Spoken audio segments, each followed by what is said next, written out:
शहर से बहुत दूर केल्विन और एमिली ने एक घर खरीदा था जो कि बहुत कम पैसों में इन लोगों को मिल गया था। ये घर तो था बहुत पुराना, मगर थोड़ा बहुत काम कराने के बाद ये बिल्कुल नया जैसा हो गया था। ये दोनों बहुत खुश थे। आप सामान लेकर के आए, मैं अंदर जा रही हूँ। इन दोनों का ही शौक था कि शहर से दूर एक फार्म पर रहें और आज इनका ये ख्वाब पूरा होने वाला था, मगर इनको नहीं मालूम था कि इनके साथ अब बहुत बुरा होने वाला था। घर की पहली मंजिल पर एक कमरा था जिसको इन लोगों ने बेडरूम बना लिया था और रात में ये लोग आराम से सो रहे थे कि अचानक एक बहुत जोर से किसी चीज के गिरने की आवाज आई। एमिली की आंख खुल गई और वो बोली, केल्विन, केल्विन, उठें, देखे कैसी आवाज आई है। केल्विन आंखें मलता हुआ उठा और बोला, कैसी आवाज? किसी चीज के गिरने की बड़ी जोर की आवाज थी। अच्छा, मैं चेक करता हूँ। ऐसी जगह रहने का एक नुकसान ये भी था कि अक्सर जंगली जानवर घरों में खाने की तलाश में घुस जाते थे। केल्विन ने नीचे आकर के हर जगह देखा, मगर उसे जमीन पर गिरी हुई कोई भी चीज नजर नहीं आई। केल्विन ने घर के खिड़की दरवाजे सब चेक किए, सब के सब लॉक थे। उसे नहीं समझ आ रहा था कि आवाज कहाँ से आई, घर के अंदर से या घर के बाहर से। फिर ये वापस सोने के लिए चला गया। अभी इन्हें लेटे हुए थोड़ी ही देर हुई थी कि फिर से बड़ी जोर की एक आवाज आई। इस दफा आवाज तो केल्विन ने भी सुनी। उसने फौरन से घर की लाइटें खोली और नीचे की तरफ भागता हुआ आया। केल्विन ने नीचे आकर के इधर उधर देखा, मगर उसे कुछ समझ नहीं आया। फिर उसे खिड़की के पास से कुछ ठंडी हवा आई तो उसने सोचा कि शायद खिड़की खुली रह गई है। वो जब खिड़की के पास आया तो उसने देखा कि बाहर कोई खड़ा हुआ है। बहुत ही अजीब सी शक्ल की औरत इसी की तरफ देख रही थी। एमिली की चीखने की आवाज सुनकर के केल्विन फौरन से ऊपर कमरे की तरफ भागा। एमिली खिड़की से बाहर देख करके जोर जोर से चीख रही थी। केल्विन कमरे में भागता हुआ आया और बोला, क्या हुआ एमिली, तुम क्यों चीख रही हो? केल्विन, ये कौन औरत है जो यहाँ पे खड़ी हुई है? वो अजीब सी औरत अभी तक वहीं पर खड़ी हुई थी और वो मुस्कुरा मुस्कुरा करके एमिली की तरफ देख रही थी। एमिली, तुम यहीं कमरे में रहना, मैं देख करके आता हूँ ये कौन है। केल्विन को डर नहीं लग रहा था, बल्कि इसे तो गुस्सा आ रहा था कि ये कौन औरत है जो इन्हें परेशान करने के लिए यहाँ पर आ गई है। केल्विन भागता हुआ यहाँ पर आया। एमिली उसे ऊपर से देख रही थी, मगर वो औरत यहाँ से कहीं जा चुकी थी। केल्विन उस औरत को ढूंढने के लिए अंधेरे में आगे बढ़ता रहा, मगर अंधेरा इतना ज्यादा था कि कुछ दिखाई ही नहीं दे रहा था। केल्विन फिर यहीं पे रुक गया क्योंकि आगे जाने में खतरा भी था। फिर इस रात वो अजीब सी औरत दोबारा नजर नहीं आई और अगला दिन भी सुकून से गुजर गया। फिर अगले दिन रात में केल्विन और एमिली को नींद नहीं आ रही थी और रात में देर तक टीवी देख रहे थे। एमिली कुछ कह नहीं रही थी, मगर वो बहुत ज़्यादा डरी हुई थी। फिर अचानक से लाइट चली गई और अंधेरा हो गया।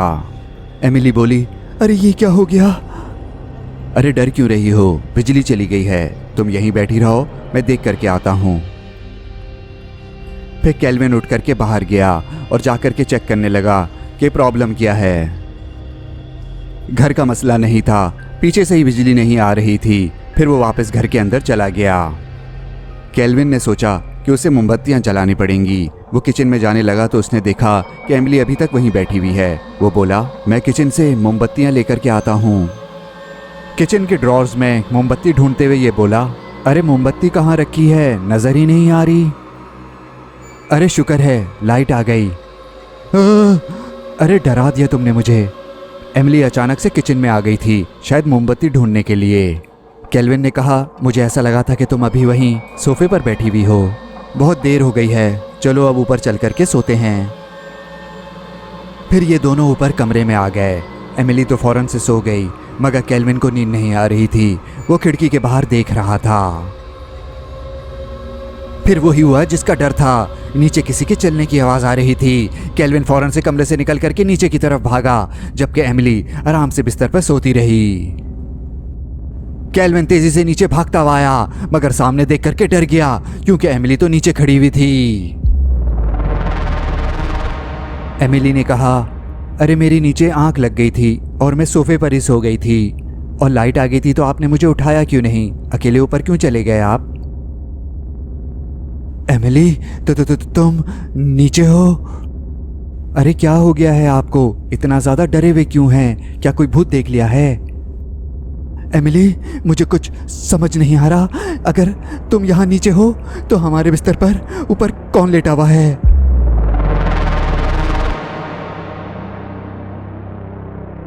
फिर ये दोनों आहिस्ते आहिस्ते चलते हुए ऊपर अपने कमरे की तरफ गए। इन्होंने कमरे का दरवाजे को खोला तो बिस्तर पे कोई लेटा हुआ था। आखिर ये कौन है जो इनके बिस्तर पे लेटा हुआ है और जिसको केल्विन एमिली समझ रहा था? ये तो वही औरत थी जो पहले इनको दिखी थी। फिर ये दोनों फौरन से यहां से भागे। भाग करके ये लोग घर से बाहर आ गए। शुक्र है वो औरत इनके पीछे नहीं आ रही थी। एमिली ने कहा, पुलिस को कॉल करें फौरन से। शुक्र है केल्विन के पास फोन था। उसने फौरन से पुलिस को कॉल की और सारी बात बताई, मगर पुलिस ने यहां आने से मना कर दिया। क्या मतलब? अब हमारी मदद क्यों नहीं कर सकते? सर, हम पुलिस हैं, हमारा काम जिन भूत को पकड़ना नहीं है। सॉरी, आप किसी और से मदद मांगिए। एमिली ने कहा, फ्रेंड्स को कॉल करें और उन्हें यहाँ बुलाएं। फिर केल्विन ने अपने दोस्तों को कॉल की और यहाँ आने को कहा। दोस्तों को आने में बहुत देर हो गई, यहाँ तक कि सुबह हो गई। जब दोस्त आ गए तो सब घर के अंदर चले गए। एक दोस्त ने केल्विन को कहा, यार हमने तो पूरा घर छान मारा मगर हमें तो कोई नजर नहीं आया। ये भी तो हो सकता है कि वो औरत सिर्फ रात में आती हो। एमिली अपना सामान लेकर के नीचे आ गई और उसने कहा, केल्विन हमें ये घर छोड़ना होगा। मैं इस घर में अब बिल्कुल भी नहीं रह सकती। फिर एमिली तो यहाँ से चली गई, मगर केल्विन ने जाने से मना कर दिया। केल्विन चाहता था कि किसी भी तरह उस बला से जान छूट जाए ताकि वो एमिली के साथ सुकून से इस घर में रह सके। केल्विन घर में अकेला बैठा हुआ था। उसे समझ आ गया था कि आखिर इतने सस्ते में उसको घर ये कैसे मिल गया। फिर उसी वक्त घर की बेल बजी। केल्विन के दोस्त ने चर्च से एक फादर को भेजा था जो कि शायद इनकी मदद कर सकता था। केल्विन फादर को ऊपर कमरे में लेकर के आया और उन्हें सारी बात बताई। फादर ने सारी बात बड़े गौर से सुनी और फिर कहा, केल्विन आप मेरी बात माने तो इस घर को फौरन से छोड़ दें, क्योंकि इस घर में जिन्नात का साया है और वो मखलूक आपको नुकसान पहुंचाएगी और आपको यहाँ नहीं रहने देगी। फादर, मैंने आपको इसलिए यहाँ नहीं बुलाया कि आप कहें कि मैं इस घर को छोड़ दूँ। आप ये बताइए कि आप कोई मेरी मदद कर सकते हैं कि नहीं? ठीक है, मैं इस घर को पाक कर देता हूँ, मगर याद रखिए वो औरत आपका पीछा नहीं छोड़ेगी। फादर ने फिर घर को पाक किया और ये कह करके चले गए कि अपना ख्याल रखिएगा, अब इस घर में कोई बला नहीं है। रात में केल्विन एमिली को कॉल करने की कोशिश कर रहा था, मगर वो फ़ोन नहीं उठा रही थी। तो केल्विन ने सोचा कि उसे वॉइस मैसेज भेज दूँ। हेलो, फ़ोन क्यों नहीं उठा रही? कैसी हो तुम? मैं ठीक हूँ। चर्च से फादर आए थे और उन्होंने घर को ठीक कर दिया है। मुझे लगता है कि अब कुछ नहीं होगा। प्लीज़ घर वापस आ जाओ। मैं यहाँ बहुत अकेला महसूस कर रहा हूँ।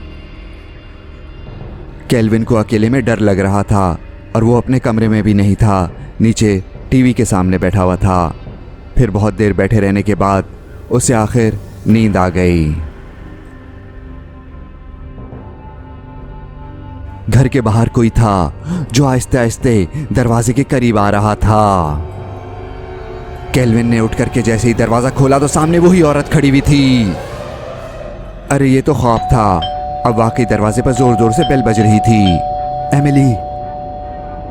केल्विन समझ गया कि ये एमिली होगी। उसने भाग करके दरवाजा खोला तो एमिली को देख करके खुश हो गया और फिर बोला, अब ये घर सेफ है, डरने की कोई बात नहीं। अरे तुम बाहर क्यों खड़ी हुई हो? अंदर आओ ना। एमिली फिर बगैर कुछ कहे घर के अंदर आ गई और सीधा सीढ़ियों से ऊपर चली गई। केल्विन भी फिर ऊपर जाकर के एमिली के साथ लेट गया। उसको थोड़ा डर तो लग रहा था और वो जागना चाह रहा था, मगर थक इतना गया था कि वो फौरन ही सो गया। फिर आखिरकार सुबह हो गई। केल्विन अभी तक सो रहा था, मगर एमिली बिस्तर पे नहीं थी। केल्विन का फ़ोन बज रहा था, उसे एमिली कॉल कर रही थी। केल्विन आंखें मलता हुआ उठा और फ़ोन स्पीकर पर करके बोला, हेलो, हाँ, कहाँ हो तुम? कॉल क्यों कर रही हो मुझे? केल्विन, आप ठीक हैं? क्या मतलब मैं कहाँ हूँ? मैं अपनी अम्मी क्या हूँ और कहाँ? केल्विन, हेलो, आप कुछ बोल क्यों नहीं रहे? सब ठीक तो है ना? केल्विन जैसे यहाँ से भागा तो कमरे का दरवाज़ा बंद हो गया। सामने वही औरत केल्विन का रास्ता रोक करके खड़ी हुई थी। केल्विन के पास भागने का कोई रास्ता नहीं था। वो खिड़की के पास गया और जोर जोर से चीखने लगा, मगर उसकी मदद के लिए इस वीराने में कौन आता? फिर आखिर इस औरत ने केल्विन को पकड़ ही लिया। एमिली फोन पर केल्विन की चीखने की आवाज़ें सुन रही थी और कह रही थी, केल्विन, मैं तुम्हारी मदद के लिए आ रही हूँ, तुम परेशान मत हो। मगर अब बहुत देर हो चुकी थी। फादर ने उस औरत को इस घर से निकाल तो दिया था, मगर केल्विन ने एमिली समझ करके उसको खुद अपने घर में घुसा लिया। ये औरत अपने अलावा इस घर में किसी को भी नहीं रहने देगी।